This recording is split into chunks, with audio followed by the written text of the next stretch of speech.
Hey everyone, today we're reviewing this awesome new set. It's not Lego, but it's totally compatible with it. This isn't a copy of any specific set. It's a completely original design. I decided to check it out because I'm a huge racing fan, especially Formula 1. So I thought I'd build this set and see how it turned out.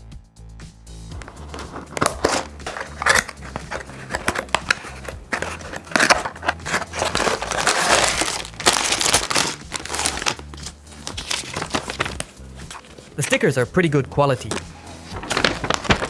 and the instructions are easy to follow.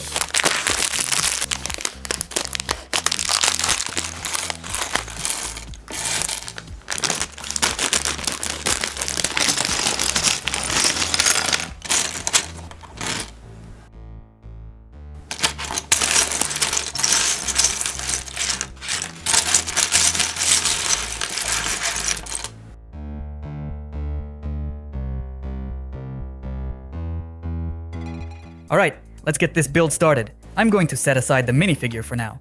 We'll check that out at the very end. So, let's dive into the build. We're starting with the nose cone. And, well, there's not much to say about this part of the build. It's pretty straightforward. Now, I want to be clear that this is definitely not a Formula 1 car. While it's definitely a Formula-style vehicle, it's got its own unique twist. Formula 1, 2, 3, 4, IndyCar, they're all open-wheel Formula cars. They often look pretty similar, but this one has a distinct windshield, a safety screen that you won't find on any other Formula car except maybe an Indy car. But even then, it's not a perfect match, so it's kind of a variation on the theme. Speaking of safety, have you seen the halo on modern Formula 1 cars? It's that safety hoop that's been added to protect the drivers' heads. I was initially against it, but after seeing how it saved lives, I have completely changed my mind about it. It's a brilliant piece of engineering.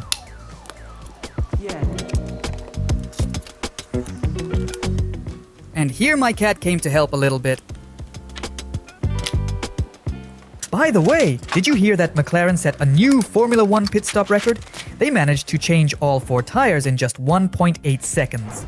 The previous record, as far as I remember, was 1.82 seconds back in 2019.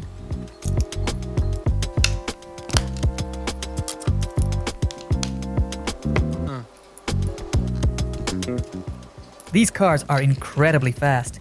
A Formula 1 car can accelerate from 0 to 300 kilometers per hour or 186 miles per hour in just 8.6 seconds. Did you know that Formula 1 teams spend over $100,000 just on nuts and bolts for a single season? That's right, just the wheel nuts alone can cost more than $55,000. Formula 1 is seriously expensive. Even the driver's seat can cost thousands of dollars and is custom made to fit the racer perfectly.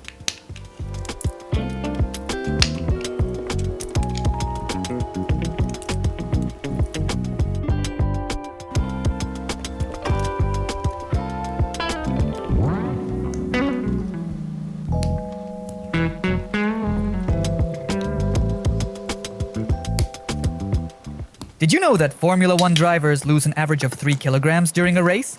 Most of it's sweat, of course, but it's still a huge amount. And a race is only a few hours long.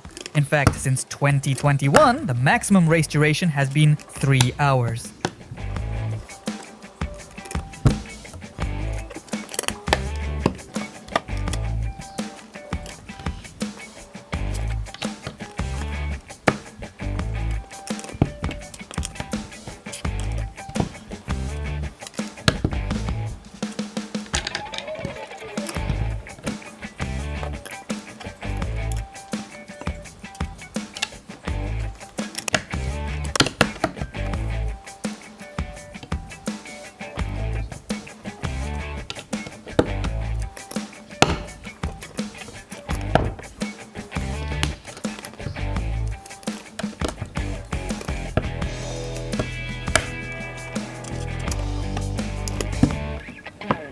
Can you imagine? An F1 engine can cost over $2.5 million.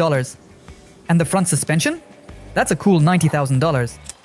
The rear suspension is even more complex, so it can cost anywhere between $150,000 and $200,000 depending on the team.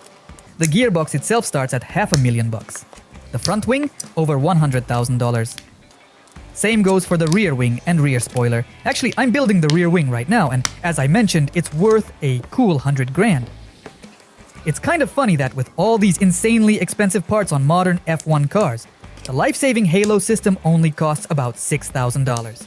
And despite being one of the safest sports in the world, Formula One has sadly claimed the lives of 53 people over the years.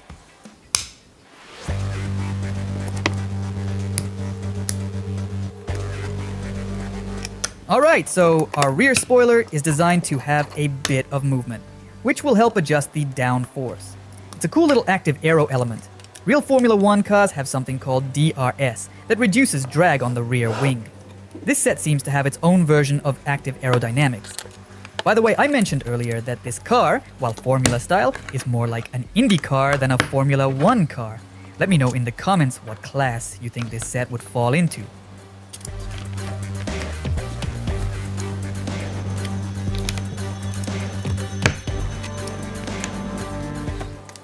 And did you know that Formula One brake discs can heat up to an incredible 1000 degrees Celsius or 1800 degrees Fahrenheit during braking?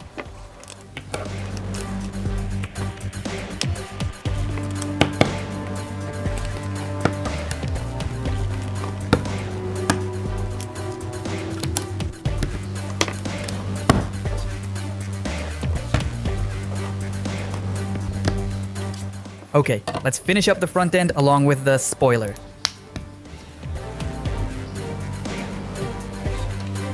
Oh, and I almost forgot the front suspension. Even though this model was created by fans and it's not a copy of any specific Lego set, I have to say, the overall build looks pretty solid.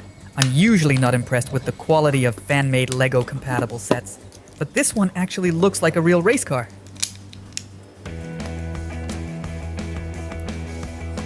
And did you know that a Formula One team can have up to 600 people working for it?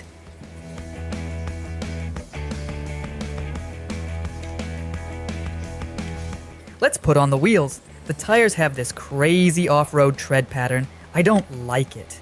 I would have preferred slicks like a real race car. Also, it's a personal preference, but I think it could have used a bit more detail.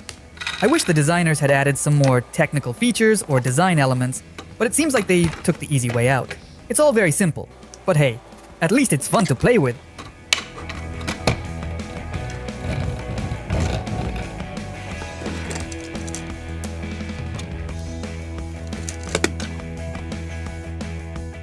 The set also includes these stickers. But look at this championship sticker. They want you to put it right here, on top of all these pieces. That means you can't take the model apart later or make any changes. Or you'd have to peel off the stickers and throw them away. It's the same story with these number 90 stickers. They want you to put them right here, on both sides of the car. It's like they assume I'll never want to take this model apart again. But I love taking models apart and building something new, so I've decided to skip the stickers altogether this time. Now, let's take a look at the minifigure and see how compatible it is with Lego. We've got this little guy here with his helmet. If you remember, we reviewed a Pagani Huayra on this channel. It was also a non-official Lego set. Let's compare this minifigure to the one that came with the Huayra. That one fit really snugly. It's pretty hard to take it out. Check this out. Here's how they look together. And here's another minifigure for comparison. Miles Morales, Spider-Man. Let's take off his hood. See? These figures are pretty similar. Even though this isn't official Lego, they've made the minifigures to be almost exact copies of the real Lego ones. But this new figure has a really long body. I can take Miles Morales apart, but not this one. The torso is just too long.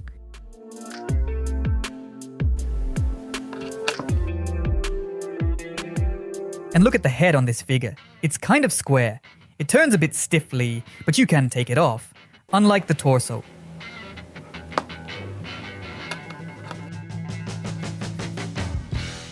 The helmet on this long figure is pretty standard and fits on regular Lego minifigures.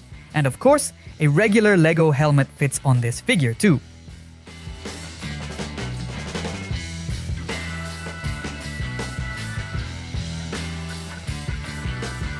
As for the car parts themselves, they're compatible with other LEGO models, or LEGO compatible ones. For example, we can easily attach this part from the car to the Huayra. Let's take this off.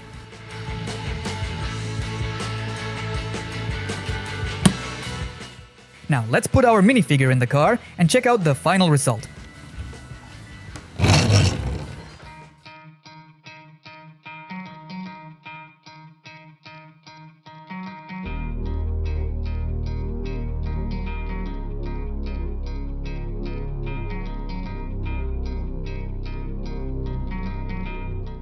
And now on the left, you can click and check out a playlist with my other cars I've built on guide blocks.